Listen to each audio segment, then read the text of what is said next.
সকলোকে নমস্কাৰ জনাই আজিৰ ভিডিঅ'টো মই আৰম্ভ কৰিছোঁ। আজি মই আপোনালোকৰ বাবে 38 সাইজ ব্লাউজ এটাৰ পেপাৰ কাটিঙৰ এটা ভিডিঅ' লৈ আহিছোঁ।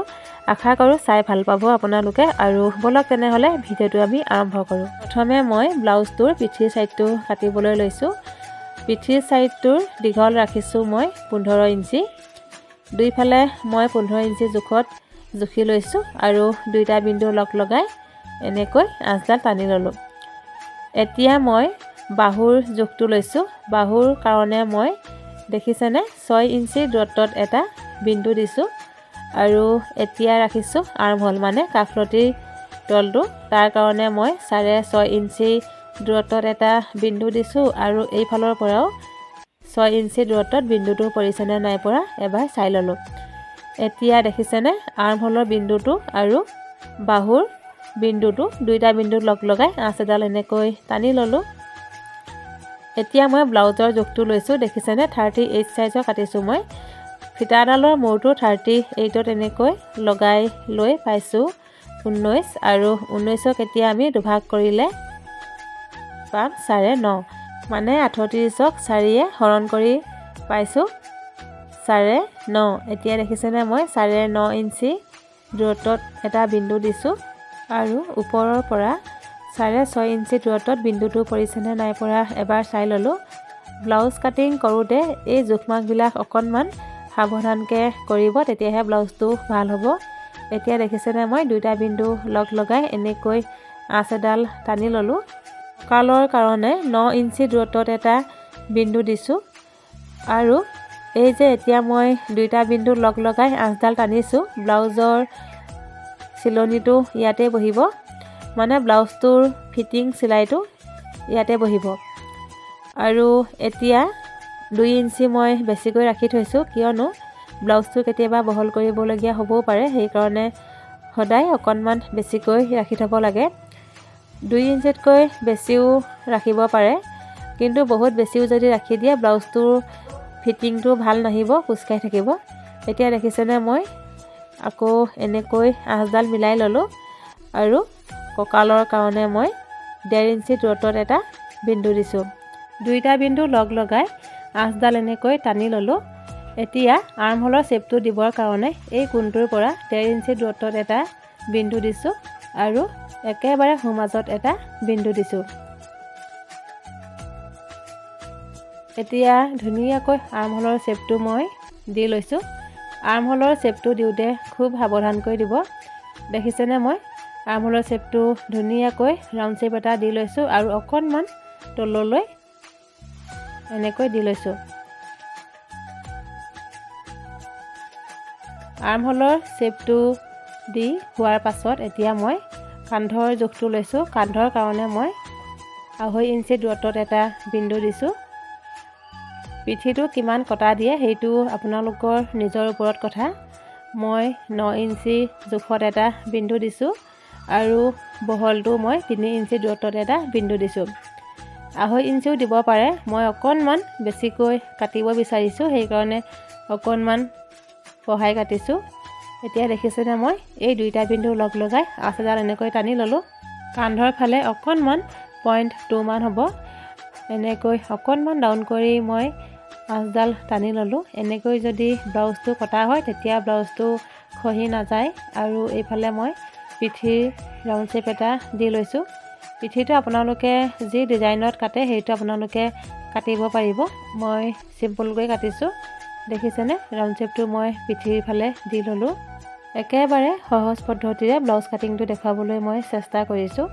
যদি চাই ভাল পায় তেনেহ'লে মোক কমেণ্ট এটা কৰি জনাব। আৰু এয়া পিঠিৰ ছাইডটো কাটি হৈ গ'ল। এতিয়া মই আগফালৰ ছাইডটো কাটিবলৈ লৈছোঁ। আগফালৰ ছাইডটো কাটিবৰ কাৰণে মই 1 ইঞ্চি বঢ়াই লৈছোঁ, কিয়নো বেল্টৰ কাৰণে কাপোৰ অকণমান বেছিকৈ লাগে। দেখিছেনে আগফালৰ কাৰণে মই দীঘলটো ৰাখিছোঁ 16 ইঞ্চি আৰু এনেকৈ আকৌ আঁচ এডাল টানি ল'লোঁ। এতিয়া মই পিঠিৰ ছাইডটো দিয়ে আগফালৰ শ্বেপটো আঁকি ল'ম। দেখিছেনে মই পিঠিৰ ছাইডটো ওপৰৰ আঁচডালৰ লগত এনেকৈ মিলাই লৈছোঁ আৰু তলৰ ফালে দেখিছে 1 ইঞ্চি বেছিকৈ ৰাখিছোঁ। আৰু বেল্টৰ কাৰণে কাপোৰ অকণমান বেছিকৈ লাগে, সেইকাৰণে সদায় আগফালৰ কাৰণে 1 ইঞ্চি বা 1.5 ইঞ্চি বেছিকৈ ৰাখি থ'ব লাগে। এতিয়া আৰ্মহোলৰ শ্বেপটো আকৌ মিলাই লৈছোঁ। 6.5 ইঞ্চি আছিলে আৰ্মহোল।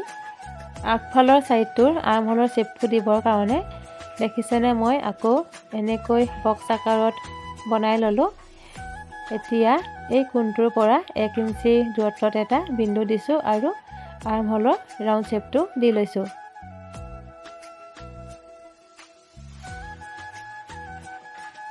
আৰ্মহোলৰ শ্বেপটো দি হোৱাৰ পাছত এতিয়া মই ডিঙিৰ জোখটো লৈ লৈছোঁ।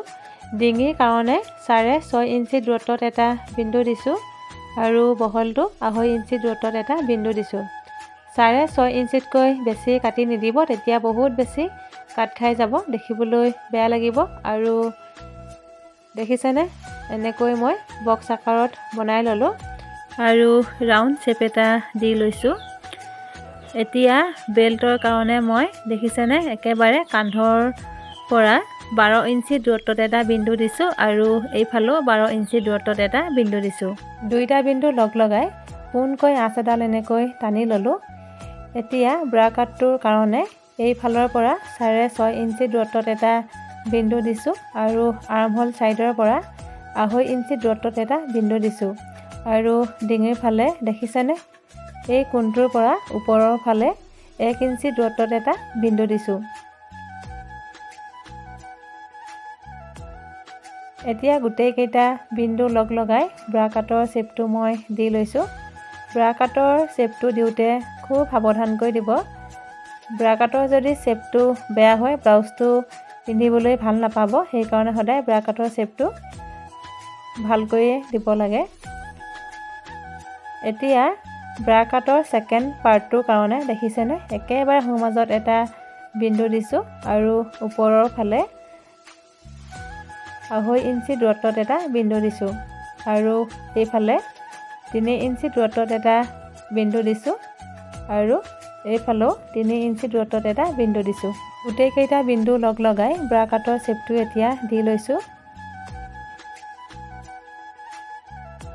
বেল্টৰ শ্বেপটোৰ কাৰণে ওপৰৰ ফাললৈ 0.5 ইঞ্চি দূৰত্বত এটা বিন্দু দিছোঁ আৰু একেবাৰে সোঁমাজত এটা বিন্দু দিছোঁ আৰু দেখিছেনে মই সোঁমাজৰ বিন্দুটোৰ পৰা এই বিন্দুটোলৈ এনেকৈ শ্বেপটো মিলাই ল'লোঁ।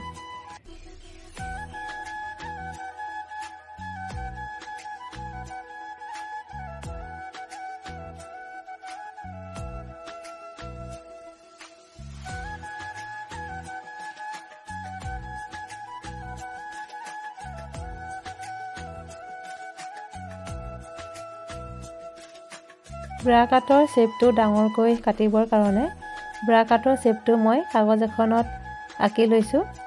এতিয়া এইফালে 1 ইঞ্চি বহাই লৈছোঁ আৰু এইফালেও 1 ইঞ্চি বহাই লৈছোঁ।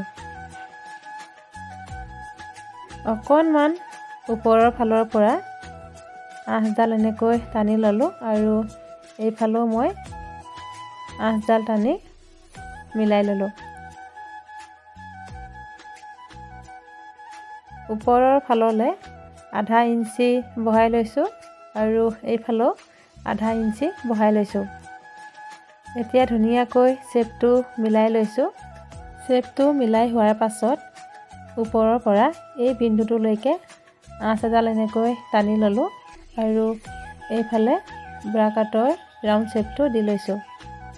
এতিয়া ব্ৰা কাটটোৰ একেবাৰে সোঁমাজত এটা বিন্দু দিছোঁ আৰু তলৰ ফাললৈ 1 ইঞ্চি দূৰত্বত এটা বিন্দু দিছোঁ। এতিয়া ব্ৰা কাটৰ শ্বেপটো ধুনীয়াকৈ মিলাই লৈছোঁ। অকণমান ৰাউণ্ড শ্বেপ এটা দি দিছোঁ, দেখিছেনে?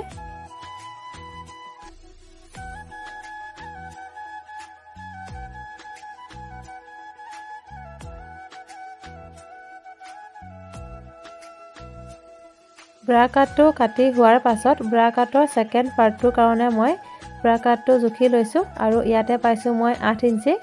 এতিয়া 8 ইঞ্চি দূৰত্বত মই এটা বিন্দু দিছোঁ আৰু ওপৰৰ ফাললৈ 3.5 ইঞ্চি দূৰত্বত এটা বিন্দু দিছোঁ আৰু এইফালেও 3.5 ইঞ্চি দূৰত্বত এটা বিন্দু দিছোঁ। এতিয়া মই বিন্দুকেইটা লগ লগাই বক্স আকাৰত বনাই লৈছোঁ।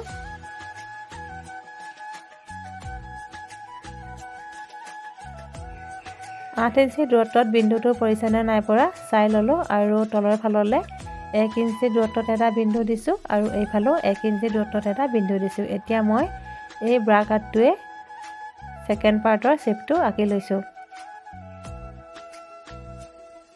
এনেকৈ যদি ব্ৰা কাটটো কটা হয় ব্লাউজটো বহুত ধুনীয়া ফিনিচিং হয়। দেখিছেনে মই কেনেকৈ আঁকি লৈছোঁ। আৰু এতিয়া ওপৰৰ ফাললৈ আধা ইঞ্চি দূৰত্বত এটা বিন্দু দিছোঁ আৰু একেবাৰে সোঁমাজত এটা বিন্দু দিছোঁ। এতিয়া মই এই দুয়োটা বিন্দু লগ লগাই শ্বেপ এটা দি লৈছোঁ।